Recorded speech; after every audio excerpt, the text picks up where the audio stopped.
ये सबसे पहले वाला हिस्सा है जिसमें सी वोटर के जरिए ये बात टटोलने की कोशिश की गई कि अगर आज चुनाव होते हैं तो 8% वोट में 10 सीट हिस्से में आती है आम आदमी पार्टी के। लेकिन अगले 3 महीनों में अगर ये बढ़ती चली जाए, कैसे बढ़ेगी, किस रूप में बढ़ेगी, ना कोई आंदोलन हो रहा है, ये सिर्फ दिल्ली की गवर्नेंस है। दिल्ली की गवर्नेंस का असर क्या देश भर में हो जाएगा, या ये सवाल दूसरा है कि लोगों के भीतर का आक्रोश अगर परिवर्तन चाहता है तो आम आदमी पार्टी को दिल्ली की सरकार की तर्ज पे देखने लगेगा, देश भर में ऐसी परिस्थिति आ जाए। इसीलिए हर 5% वोट की बढ़ोतरी पर कितनी तादाद बढ़ती है देखिए। 13% सीट में 30 सीट हो जाती है, 18% में 50 हो जाती है, 23% हो जाए तो ये बढ़कर 100 का आंकड़ा छूती है, 28% में ये 200 प्लस की स्थिति में आ जाती है। और अगर ये 33% हो जाए, 33% तक हमने इसलिए लकीर खींची है क्योंकि दिल्ली के चुनाव में 32% वोट मिले थे आम आदमी पार्टी को। क्या ये पूरा रिफ्लेक्शन देश में हो सकता है? बड़ा असंभव इसलिए है क्योंकि जो गणित और जो परिस्थितियां निकल कर आ रही है उसमें एक चीज़ और हम बता दें, आम आदमी पार्टी ने आज एक जारी किया कि उसके साथ देश भर में कितने लोग उसके सदस्य बने हैं।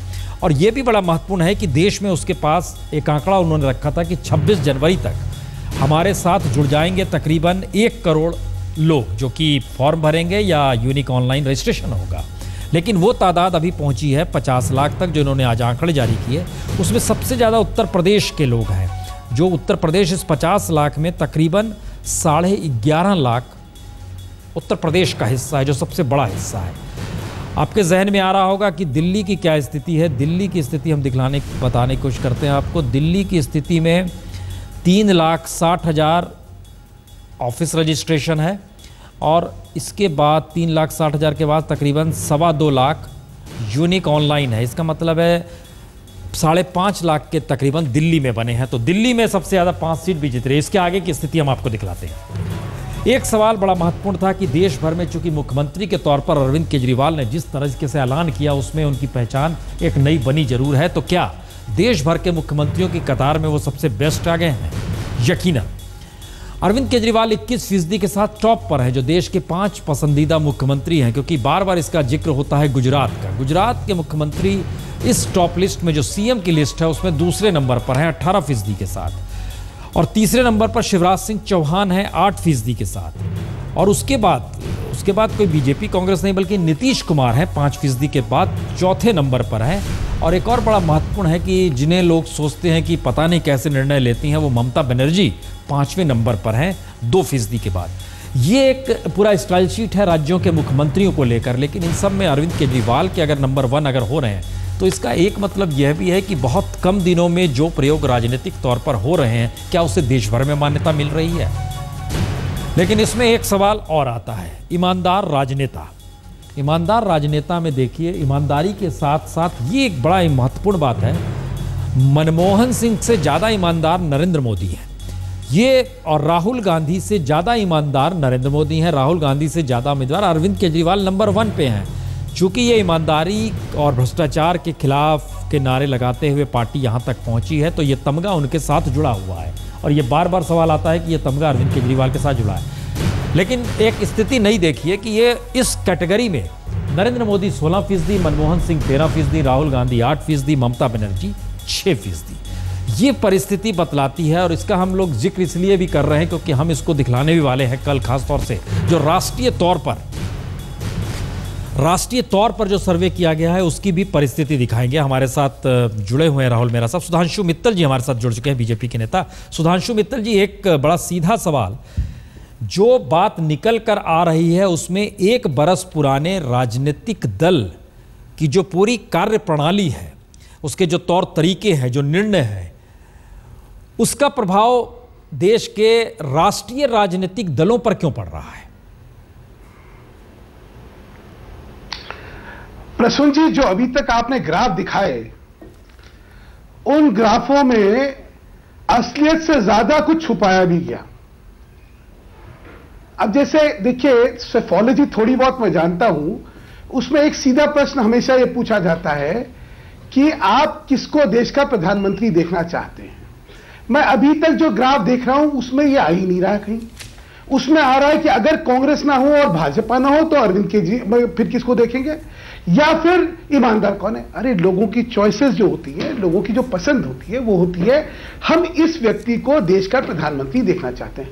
वो अगर आपने ग्राफ दिखाया होता तो शायद जो वस्तुस्थिति है वो देश के सामने निकल के आ जाती। दूसरा मैं एक और चीज कहना चाहता हूं, इसमें यह भी पूछना चाहिए कि भाई किस राजनीतिक संगठन को आप अगले लोकसभा में अपना मत देने वाले हैं, या किस राजनीतिक संगठन की आप अगले लोकसभा में सरकार देखना चाहते हैं? क्योंकि अब जो है, अब यह प्रश्न है देश के सामने। आपने कहा नई तरीके की राजनीति ये लोग कर रहे हैं। अगर जो दिल्ली में पिछले 2 दिन 3 दिन में देखा गया, अगर यही नई तरीके की राजनीति है और यही सब कुछ होना है तो भगवान बचाए, ऐसी राजनीति इन्हें मुबारक, हमें बिल्कुल नहीं चाहिए ऐसी राजनीति।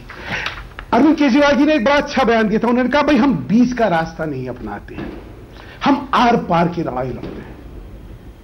मैं नहीं जानता कौन सा रास्ता वो अपनाते हैं, लेकिन जो भी रास्ता अपनाते हैं उस रास्ते से हम तो बच के जाएंगे।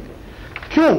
क्योंकि देश को एक बड़ी स्थिर राजनीति चाहिए। इस देश को एक उम्मीद चाहिए जो कि काल्पनिक नहीं हो, वो किसी जिसको कहते हैं कि प्रोमिसेस पे बेस ना हो, वायदों पे बेस ना हो, वो मूल्यांकन हो किसी के कार्य की जो अभी तक वस्तुस्थिति निकली उस पे होनी चाहिए।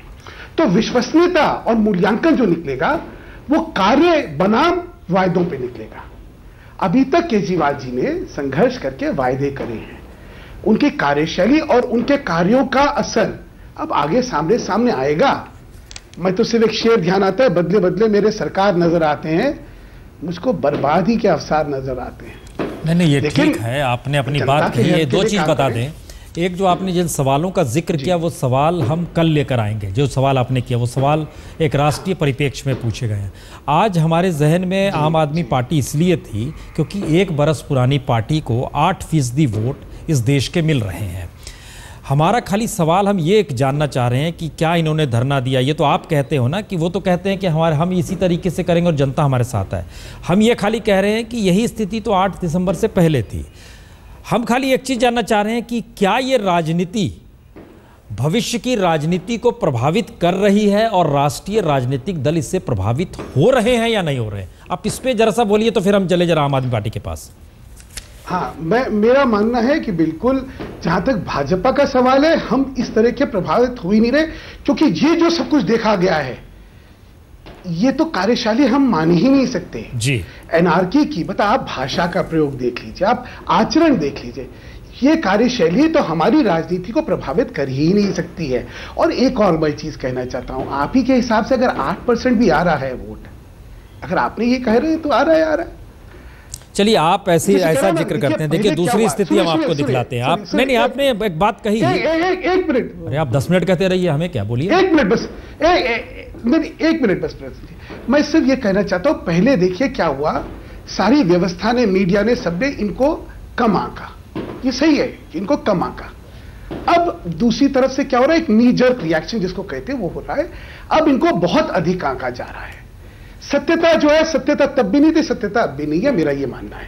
बाकी अब आप जो कहेंगे मैं उसको जी, हम उस चीज को लेकर आएंगे जिसका जिक्र आप लोग बार बार कह रहे हैं ना कि मीडिया में इतना दिखलाया गया, क्योंकि मीडिया ने राहुल को भी एक वक्त बहुत दिखाया, नरेंद्र मोदी को भी एक वक्त बहुत दिखाया, अब अरविंद केजरीवाल और उनकी पार्टी को भी बहुत दिखाया जा रहा है। इससे भी कोई इनकार नहीं है हमारा, हम कोई इनकार इससे नहीं कर रहे हैं। हम तो बता रहे हैं कि इस देश में जो खबर होती है, सुनंदा की हत्या हो गई, उस दौर में भी दिखा दिया गया और राजनाथ सिंह का भाषण नहीं दिखाया गया। सुनंदा कोई पॉलिटिकल लीडर नहीं थी। हम खाली बताना चाह रहे हैं कि इससे कहीं जनता की मनोस्थिति परिवर्तित हो जाती है। हमें थोड़ा सा शक है कि मीडिया जनता की मनोस्थिति चेंज करता है। लेकिन हम एक चीज, राहुल मेहरा साहब, हमारे तो चूंकि समाजवादी पार्टी के नेता भी जुड़ जाएंगे, लेकिन हम आपसे एक चीज जानना चाहते हैं।